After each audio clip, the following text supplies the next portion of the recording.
Hürmetli vatandaş,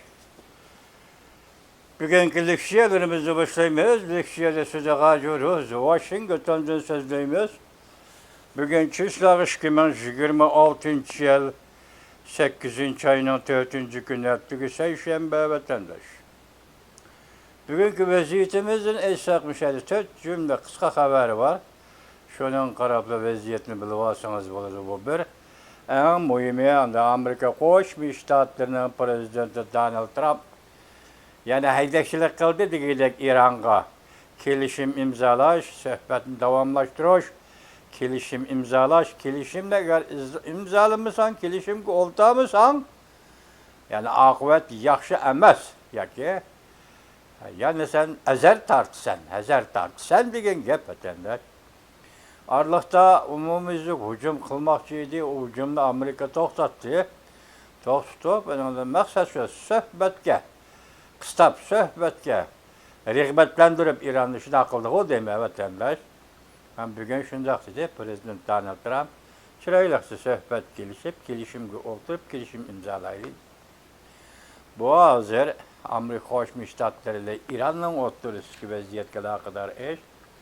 Yani ikincisi Cungo ile Tayvan kadar eş vatandaş. Şunu biraz sizler görürsünüz hazır. Tayvan doğrusu ki kısa haberlerden bilebilirsiniz ki vaziyetlerin imkanligini. Bir de yığını dedi 8. ayga 4 bugün.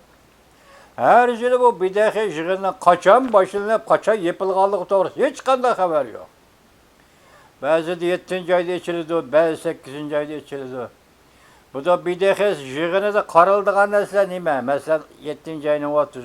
günü çünkü da bir siyasi büronun yığını içildi. Siyasi büronun yığında birinci mesele iktisat meselesi emez. Partiyen tertipçilik. Yani partiyenin kattık başkuruş dedi. Bunun manisi bir işki generalini yaki bir işki partiye azasını bu qatam BDH yığında bir taraf qilamiz degan ma'noga berib ketilyapti hozir. Echildimi, echilmadimi? Birisi BDH deb so'zlayotidi. Birisi o echilgan yig'in to'g'risida vaqt to'g'risida hech qanday gap yo'q etildi. Lekin siz meyadagi qisqa xabarlarga diqqat qiling. Tayvan rasmiy o'q otdi. Bu deyillik Tayvanning miltiqdagi o'q emas, vatandosh. İdeologiyalik o'q otdi. Tayvan'daki partiye guruhlar oturusundaki ideolojik ok. Siyasi partiyelerinin mevcutluğu ahırlaşaydı Tayvan'da. İçki İşler Ministerliği tarihte bitildi. Bu bir hareket kendi vatandaş, bu bir hareket. Çünkü Kompartiyasının Tayvan'daki gomaşlı bir ecellik zerbe uçurdu. Tünügüllerden dedik mi? Prezident Lai Ching'de hareket kozgadı dedi. Alon torbeti 8. ayının 4. günü yutup. Yani bir haber Tayvan'ın prezidenti Lai Ching'de. Japonya Erkin Demokratlar Partisi Yaşlar İdaresi'nin vekiller ümügünü kabul kıldı. Prezidental torbeti 8. ayının 4. günü yutup. Yani bir haber Xi Jinping teşebbüskarlıkını yokattı. Peshqadamlar BDX'de qistab keldi. Yuanjan obzori torbeti 8. ayının 4. günü yutup. Yani bir haber partiye aşkara parçalandı. Çünkü Kompartiyası aşkara parçalandı. Xi Jinping belki kolga elinidi. İki türlü haber Beijing'e zilzilge saldı. Dünyaya nazar Ronyan 8. ayının 4. günü yutup. Bu Ronyan degendeki bir kesel nime deseniz, mavzuni katta koydukken kirip içi karısınız kolgu çıkıdığan bir nimi yok. Yani demekçi bunun bir yığınçaklaş, hulas kılış şekilde, yani konkretlaştırış şekilde haber verdiğin balamazken taqdım bağdan söz verdiğin baliki. Mavzuni yaxşı koydukken bu. 8. ayının 4. günü yutup. Hallikisar müstebbet yani bir haber. BDH yığını Cungo Kompartiyası hayat mamatlık uruş devri kirdi. Partiye içinde guruhlar. mezheple elişiş devrigi kirdi Cumhuriyet Haydi Kompartiya. Endi bu Cumhuriyet Haydi Kompartiya bugün Henan ülkesindeki BDH deniz boyu berip yıllık arameliş deymizde yani şunaqa. Bir taraftan arameliş, bir taraftan jığıneçiş degandek kirdi. Demek hazır BDH jığını da Cungo Kompartiyası hayat mamatlık uğraş devri kirdi. Vaziyet torbiti 8. ayının 4. günü yuttu. Yani bir haber. Xi Jinping şuna gazaplanıp dangla. Bir meydan islahat degan vakit içinde tamamlandı. Mavzuluk makalının devamı vatandaş. Çünkü sizlerge söz degen Yaponiya doğrusuda, Yaponiya-Amerika münasebeti doğrusuda. Yaponiyada harbiy ishlar nazariyasining o'zgarganligi, isloh qilinganligi to'g'risida qisman to'xtaldik. Chunki sizlarga va'da berib, erta davomlashtiraman desam, ya'ni o'zgarish bo'lib ketmasam, yolg'on so'z demaydi, gap qilmadim. Bugun shuni davomini sizlarga tarjima qilib keldim vatandoshlar. Chunki bu yerda hozir eng zo'r o'zgarish deb atalayotgan o'zgarish Yaponiya siyosatining o'zgarishi vatandoshlar. Yaponiyanın sanatı, yani hazır sanatlaşken bir devlet deseniz, her bir sanat allakaçan çeklengen idi o.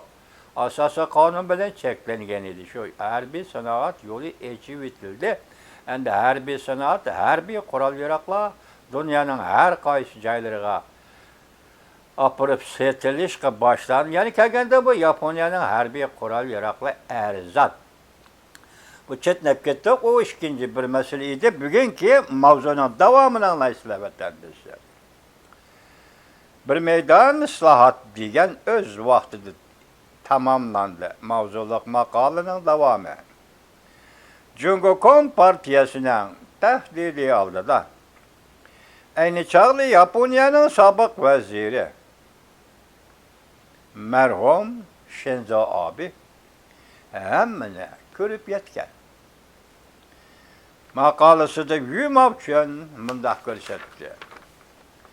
Shinzo Abe sabık Yaponiya veziri barlık demokratik devletlerinin rehberliği seliştiğinde Cungo Kompartiyasının xareslerini avval tanıp yetken vezir idi. Yaponiya bütkül soğuk münasebetler vuruşu devrede taqabil turishqa tayyorlik qilgan an'anaviy tahdidlarga selishtirganda Cungo Kompartiyasining bu qatimqi tahdidi o'tmishdagi tahdidlarga o'xshamaydi. Çavşan raketa qo'yib beralaydi. Rossiya yanada Yaponiyaning shimoliy tarafiga tahdid solalaydi. Lekin buning davlat Şarkı Şimal Asya'nın stratejik tenfonluğunu özgərtəliydiğən iqtisadi, sanaat, fen texnika, universal gücünü teyyarlamağın devletlerdir. Çavuşan, Rusya bu devletler aşın teyyarlamağın devletlerdir. Belki Cungo Kompartiyası bunların hemisi teyyar. Rusya Çavuşan helikadek şartlarını teyyarlamağın ama bu şartlar Cungo Kompartiyası teyyar idi. Bir neçe 10 yıldan beri bu tonuş hemini özgertti. Bir neçe 10 yıldan beri Japonya'nın devlet müdafaa planı Japonya'nın devlet teritoriyasına qoğdaş tacavuz uçraşdan saklanış ne maksat kılı düzülüp geldi. Bugünkü gün kelgen Japonya'nın stratejik yadroluk nişanı allakaçan özgürüp Cungo Kompartiyası tacavuz kılıştın buran onun tacavuzunu çekleşke özgerdi. Tehdit seliş herkes pasif müdafaa emez. Allakaçan Japonya her bir işler planının prensibi aylandı. Tehdit seliş Cungo Kompartiyası. Japonya devlet müdafaa inkılabının ikinci çoğun tüvrüge Yumavcam bundaq hesapladı.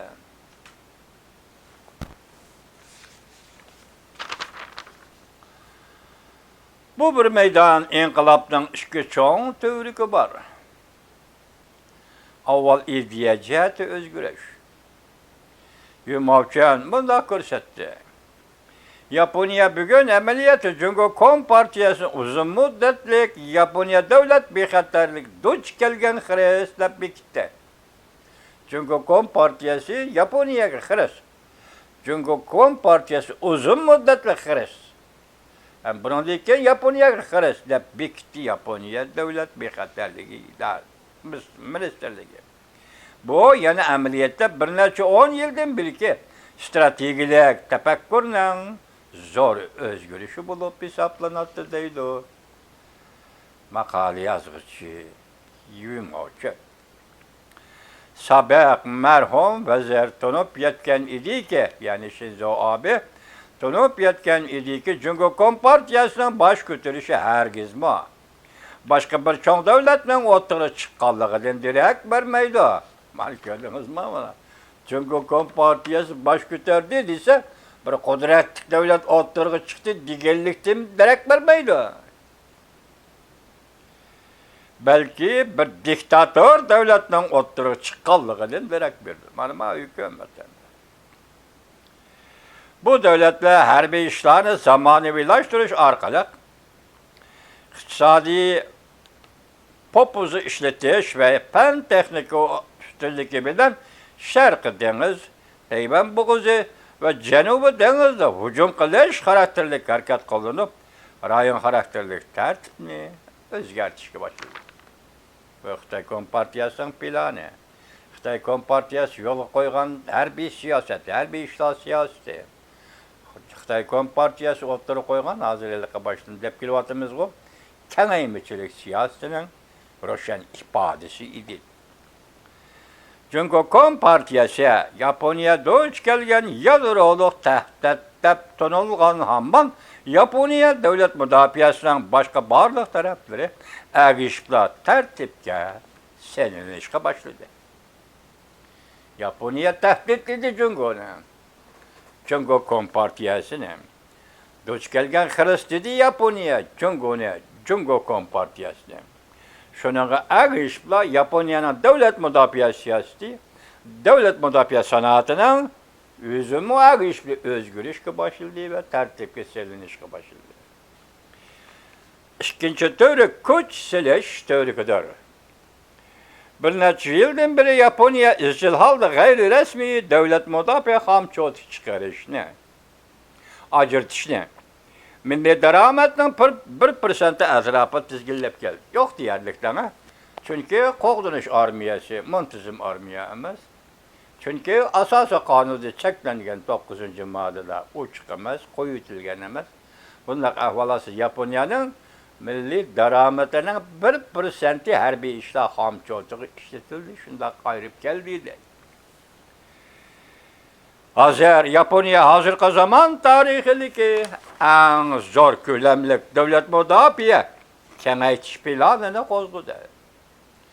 Hamda davlat mudofaa rasxoti NATOga a'zo davlatlarning o'lchamiga yetkazishga va'da.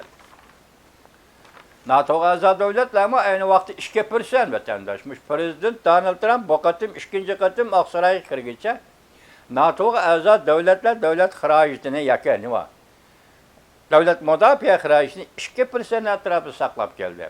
Prezident Donald Trump bir g'azab bilan achchiqlangan edi. Yevropaga a'zo yoki NATOga a'zo davlatlar hozir qancha milliy daromadning 5%ni davlat mudofaasiga ajratdi. Endi bu yerda Yaponiya nima deyapti? Menmo xuddi shuning o'xshash NATOga a'zo davlatlar saviyasiga yetib, burun 1% hamchot davlat mudofaasiga ajratgan Yaponiya endilikda milliy daromadning 5%ni davlat mudofaasiga ajratadi. Ala sharini deysizmi vatandosh? NATO'ni yiroq desangiz, Yaponiya baqanil desangiz, davlat xarajati yoki milliy daromadning 5%ni Yaponiya her bir iştahı acırtıdı diyorsunuz. Kendimize kendini mi deyimiz? Alay şehrini deyimiz de vatandaş. Yumavçı mundak görsetdi. Bu özgürlüşün mühim ahmeti şehirdi ki bu ahmiyet hamçotu köpeğinin üzücü neşip gitti. Yaponiya hem de Allah kaçan bir haterlikle pılgıseti paladığın devlet emez. Belki hakiki her bir koç kurup çıkadığın devlet kaylandı. Bir haterlik seti paladığın devlet emez. Ne mi ahir çıkıdı? Bu hıl intayı mühim ahmiyet ki bu hıl perk intayı mühim ahmiyet ki Yaponiyanın nişanı köplep tanka, köplep her bir parhot ve ayrıp olan setip erişemez. Bunun manisi bir haterlikte setip erişemez. Bugün Japonya öz aldığı armiya kurdu.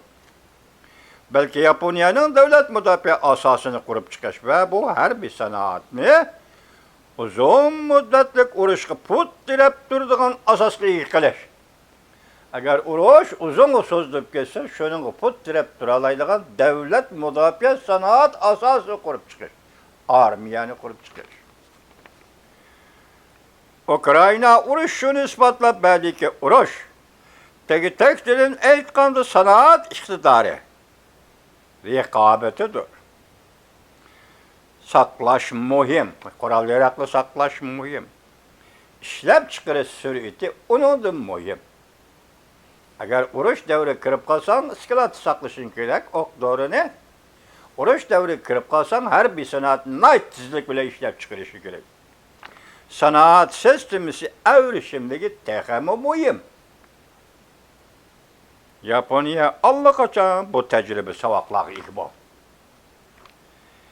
Xi Jinping'in kumandanlık merkezi tarmar buluş karakterlik zerbe uçraydı.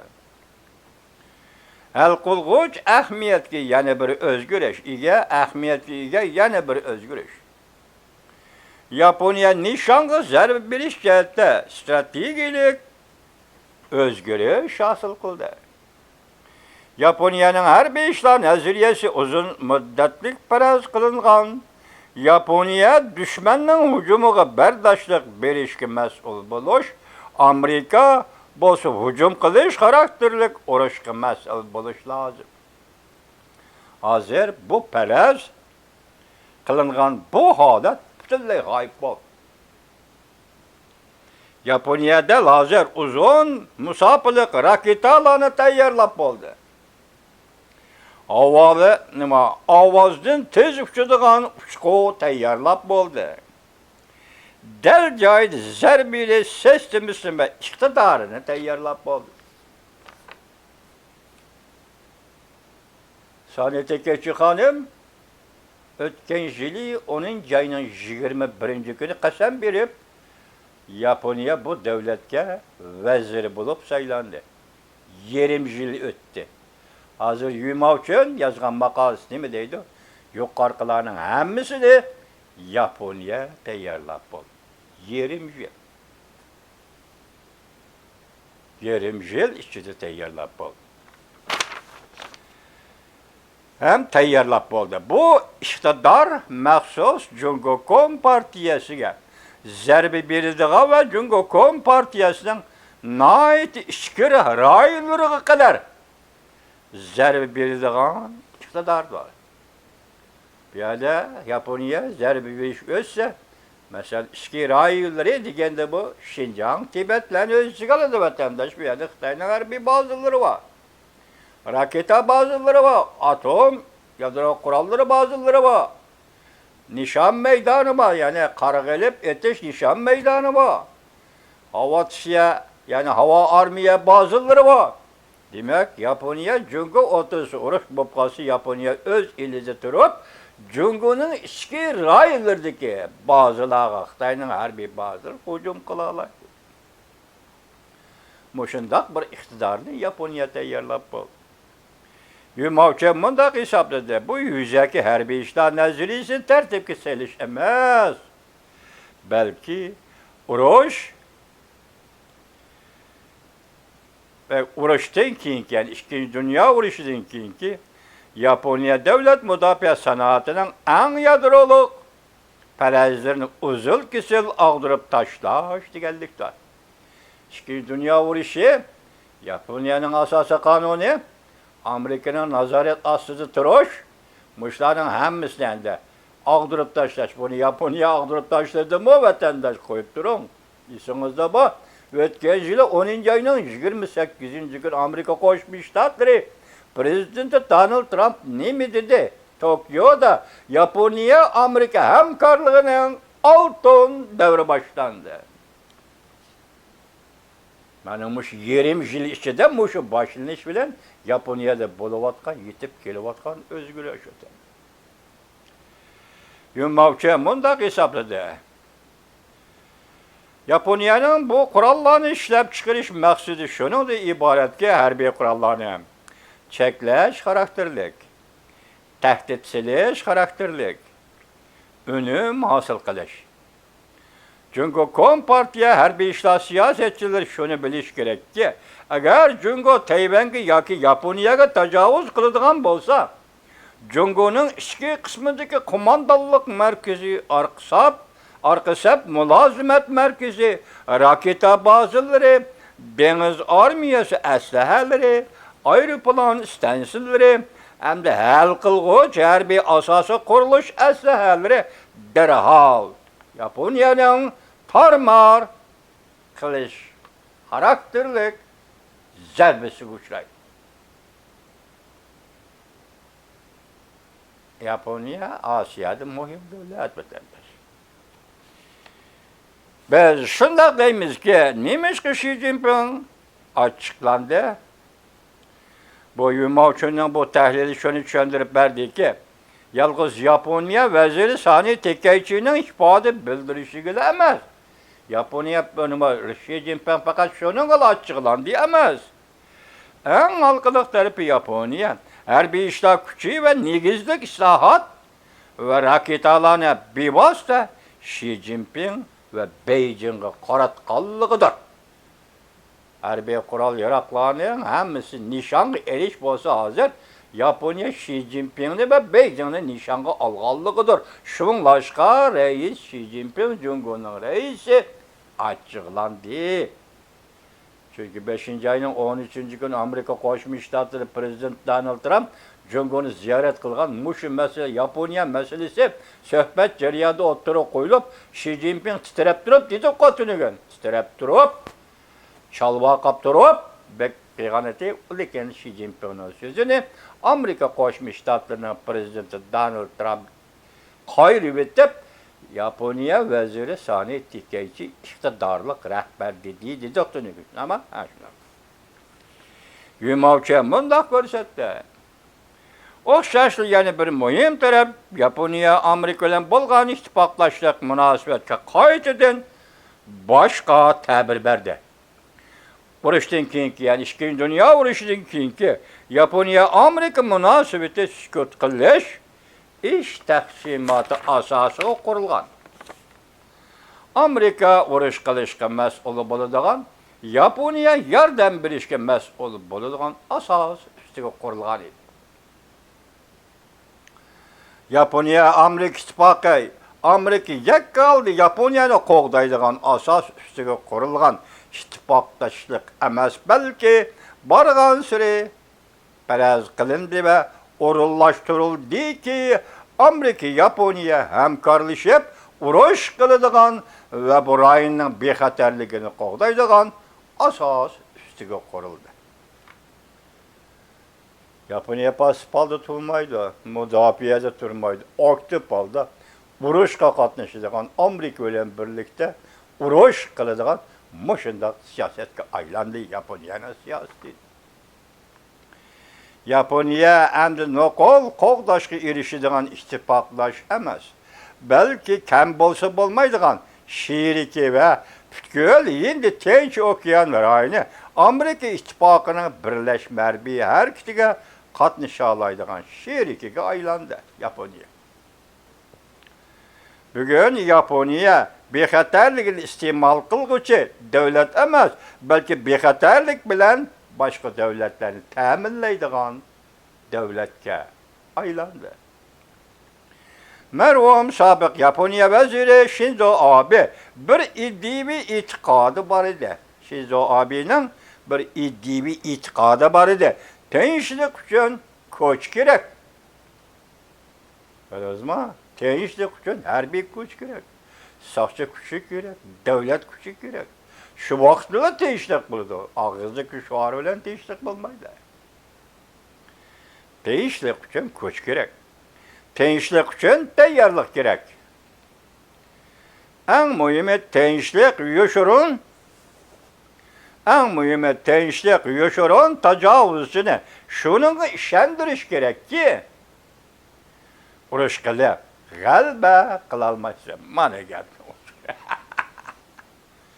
Eng muhimi Shinzo Abe'ning ko'rinishiga, nazariyasining meg'izlik tarafi, eng muhimi tajovuzchiga ogohlantirish berib, uni shundoq bir ishonchga ega qilish kerakki, sen tajovuz qilgan hamon mag'lub bo'lsasan, urushda sen g'alaba qilolmaysan. Jungo sen Yaponiyaga bosh davlatda urushda sen g'alaba qilolmaysan.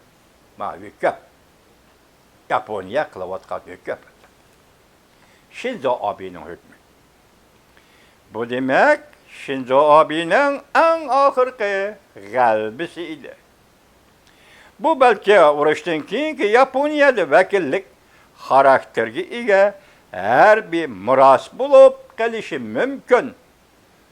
Davlat mudofaa nazariyasi islohoti. Başta aytgan davlat mudofaa nazariyasi islohoti Yaponiyada bu balki Yaponiyaning harbiy ishlar bo'yicha mirosi bo'lib qolishi mumkin. Demak, xulosa qilgan yumovchi yuqori qilan dedi.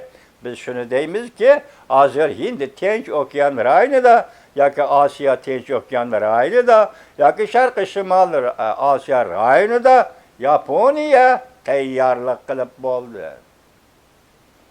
Jungo sen bu urushda g'alaba qilolmaysan.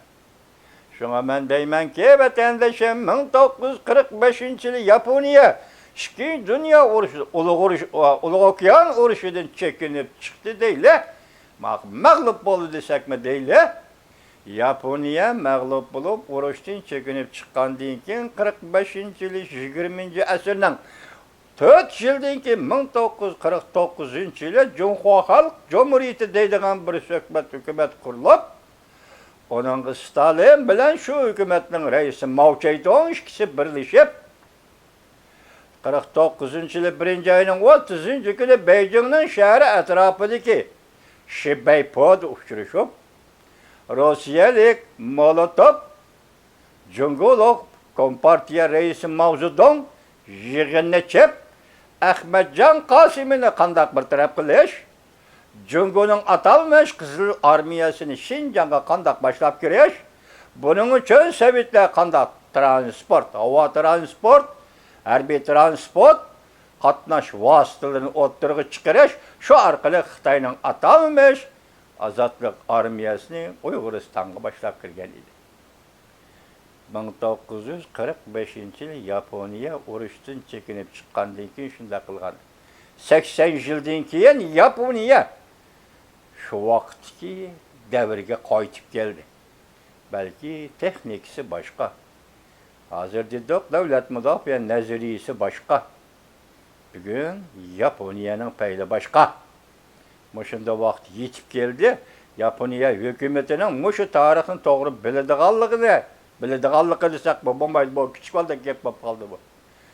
Yaponiya hukumati mushu tarixiy davrni nazarga ilib, bugun Uyg'uriston masalasi, Uyg'uristonda qurilgan 3 qitimliq davlat masalasi va Uyg'urlarning davlat qurishdan iborat nishoni, siyosiy nishoni jihatda Yaponiya hukumati vaziri Sani Takaichi xonimning, shundaqli Yaponiya Erkin Demokratlar partiyasining, shundaqli Yaponiya xalqining endi boshqacha strategik kuch chiqarishini umid qilamiz biz Uyg'urlar.